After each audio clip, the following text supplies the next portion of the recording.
Baik, silakan Romo Nano untuk menanggapi komentarnya Romo Julius. Apa tadi? Silakan ulangi Romo. Dengan syahdu sekali lagi. Jadi pengalaman batin ini kan perjuangan pergulatan, melepaskan segala macam ikatan-ikatan, apalah terserah. Iya. Nah, di perjuangan ini, karena saya mengatakan tadi kan ini banyak juga mahasiswa yang lulusan S1 mana-mana yang juga mungkin mencari makna hidup kan, seperti itu kira-kira. Iya.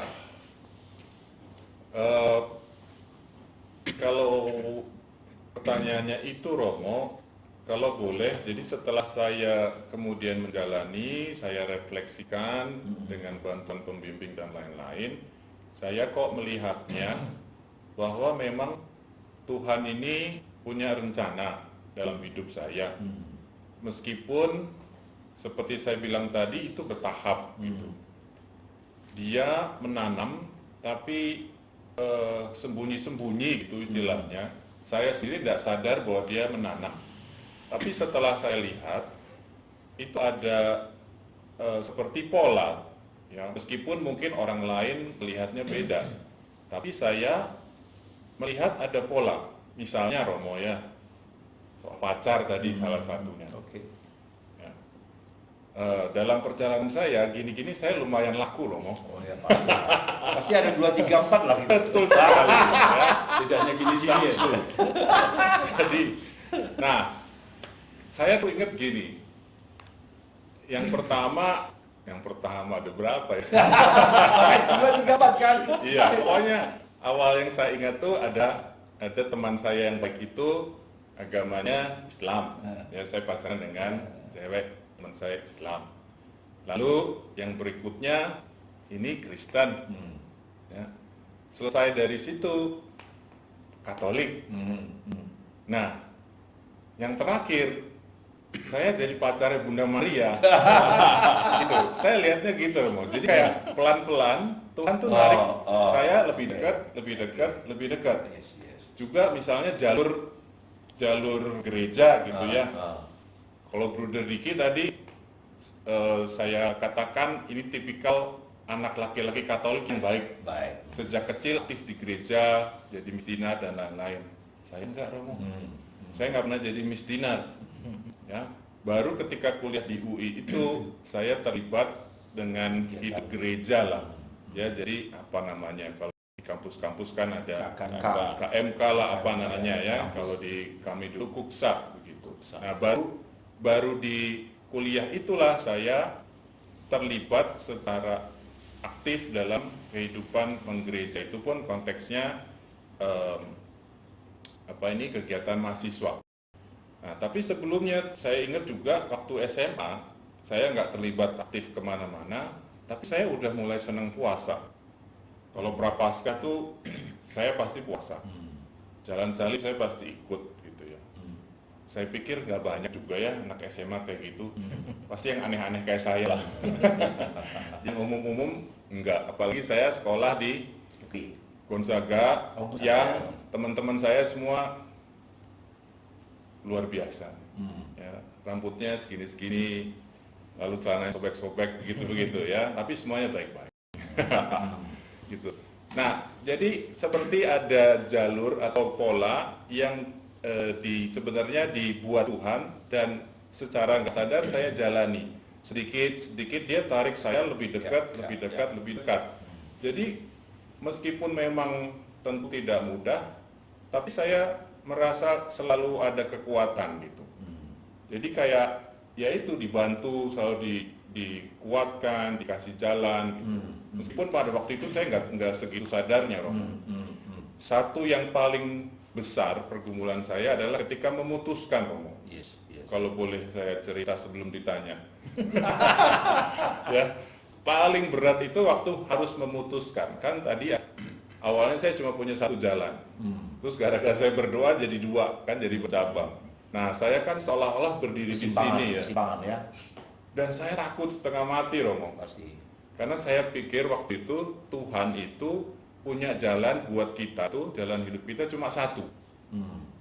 Maka kalau kita di persimpangan, lalu salah pilih, habislah.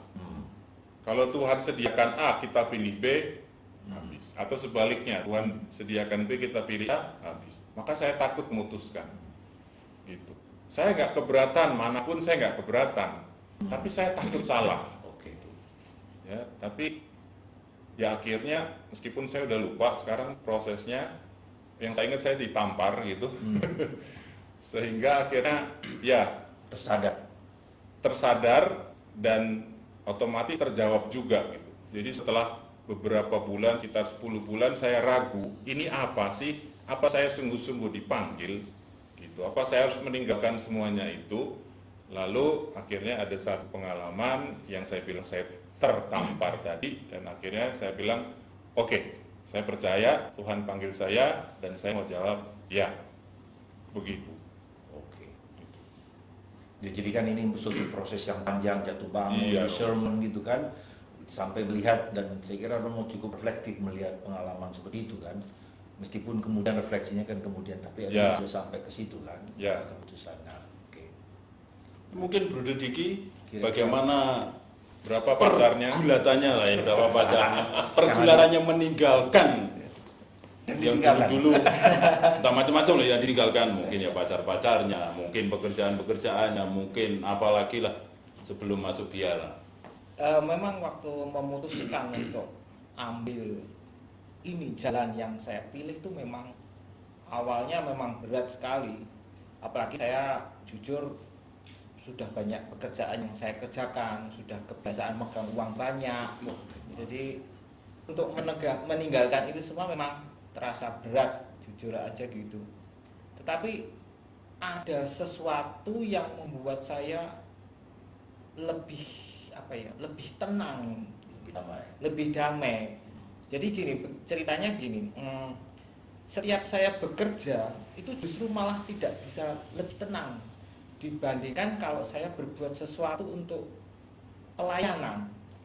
Saya melayani Tuhan entah di gereja, entah di lingkungan, saya kok lebih merasa puas, merasa tenang gitu. Kok ini ada sesuatu yang lain gitu. Jadi apa ini? Makanya waktu ada expo panggilan itu, daya tarik itu yang semakin menguatkan saya untuk berani mengambil, walaupun saya awalnya juga ragu karena usia saya sudah segitu. Saya konsultasikan juga dulu ke Romo Paroki, apa masih bisa karena usia segitu kan ya jujur saja mungkin ya banyak yang nggak bisa, karena memang terbukti dari beberapa kongregasi tidak menerima saya. Nah, kebetulan Karmel dan Yesuit yang menerima saya. Berarti memang Tuhan memberikan jalan bagi saya itu. Makanya akhirnya saya berani mengambil keputusan ya, walaupun sungguh berat sebenarnya untuk meninggalkan, ya bisa dikatakan kenyamanan lah, kenyamanan yang sudah terbiasa saya lakukan gitu. Tapi ya kita harus berani mengambil keputusan dalam menempuh kehidupan. Ya, terima kasih Bruder. Lalu sekarang pertanyaan berikutnya. Kalau tadi kan menjawabi kenapa kok memilih jalan hidup ini. Ada panggilan Tuhan lalu kepingin mengikuti itu. Lalu yang kedua, saya kira yang perlu diceritakan juga itu adalah mengapa kok memilih Karmel. Kok tidak memilih yang lain? Awalnya memang dari Romo Paroki memang menyarankan awal ke Projo dulu. Makanya saya diarahkan untuk ke Projo Surabaya waktu itu. Saya diarahkan untuk menemui Bapak Uskup di Surabaya dan saya memang melaksanakannya. Nah, pada saat menghadap ke Bapak Uskup itulah jujur saya ditertawakan. Kenapa nggak dulu-dulu, Mas? Kenapa kok nggak dulu-dulu usianya? Ya gini aja, kalau memang kamu merasa panggilanmu masih kuat, coba melamar di biara-biara, mungkin masih bisa gitu. Nah, setelah dari Uskup itulah saya menghubungi beberapa kongregasi pada waktu itu, berbagai macam, ada CM, ada SPD dan sebagainya. Kok yang kebetulan yang membukakan jalan pertama kali itu justru Karmel menerima saya, tetapi dengan syarat untuk lebih mengenal dahulu. ya istilahnya Anda bisa ya live in dulu lah istilahnya kalau waktu itu kan gitu. Live in dulu untuk mengenal supaya lebih tahu apakah Karmel itu. Nah, pada saat bersamaan saya dipanggil oleh Serikat Yesus Yesuit untuk segera interview waktu itu. Setelah itu saya interview, langsung pada saat itu juga disuruh mengambil keputusan. Apakah berani mengambil keputusan waktu itu gitu. Keputusannya apa? Ya kamu mau lanjut apa enggak gitu. Saya ambil. Ya, baik, saya ambil gitu. Makanya saya langsung menjalani istilahnya pranovis 1 tahun di Jogja di Yesuit itu. Tapi setelah akhir pranovis itu saya diberi saran, kamu kok lebih condongnya ke kontemplatif. Wah, apa ini maksudnya? Waktu itu saya nggak ngerti apa yang dimaksud kontemplatif itu. Terus dia Romo pembimbing itu memberikan pilihan ada 2 di Indonesia itu yang kontemplatif seperti itu, di Oslo Romo Seneng sama Karmel gitu. Kalau Karmel kan pernah membuka pintu bagi saya waktu itu. Kenapa saya nggak nyoba langsung ke Karmel aja? Karena kebetulan saya sudah kenal dengan Romo di Talang 3 pada saat itu. Makanya saya langsung memutuskan untuk menghubungi kembali Romo Agi waktu itu ya di Talang 3. Nah, dari situ saya dikenalkan ke provinsial. Pada saat itu Romo Joko. Kemudian selanjutnya dengan Romo Dion saya diarahkan ke Romo Mikael di Raja Basa. Nah, dari situlah saya mulai memasuki Raja Basa, kemudian ke novisiat. Begitu. Ya, terima kasih. Pertanyaan yang sama nanti untuk Romo. Sebelum itu siap lagi-lagi. Baik, jadi Romo saya sharing mereka Terharu. Ungkapan bahwa panggilan itu sekuat jawabannya, nampak sekali dari mereka. Dan tentu menjawab panggilan Tuhan itu kan tentu selain pertimbangan-pertimbangan tadi ada faktor X ya, faktor Apa itu X itu? Nah itu saya kira iman. Nah, dan kebetulan kan ini juga bulan Maria. Nah, kemudian saya sebenarnya ini waktu saya kesepian, bukan kesepian, waktu di Saripoi pedalaman sana itu merenung tentang kemudian perjalanan hidup. Sebenarnya panggilan itu yaitu tadi seperti kita kan dipanggil untuk mengikuti Yesus Kristus, dan kemudian Bunda Maria menjadi teladan. Dan lagu ini sebenarnya inspirasinya juga dari lagu Karmel, sebenarnya lagu biasanya penutup ibadat, tapi saya ubah aja hanya akordnya saja. Oh, maksudnya menciptakan sendiri. Ini saudara-saudara, ini pencipta lagu jauh-jauh dari Saripoi. Jadi lagu ini sebenarnya lagu ibadat, tapi kemudian hanya saya buat akordnya. Oke, kita dengarkan bersama.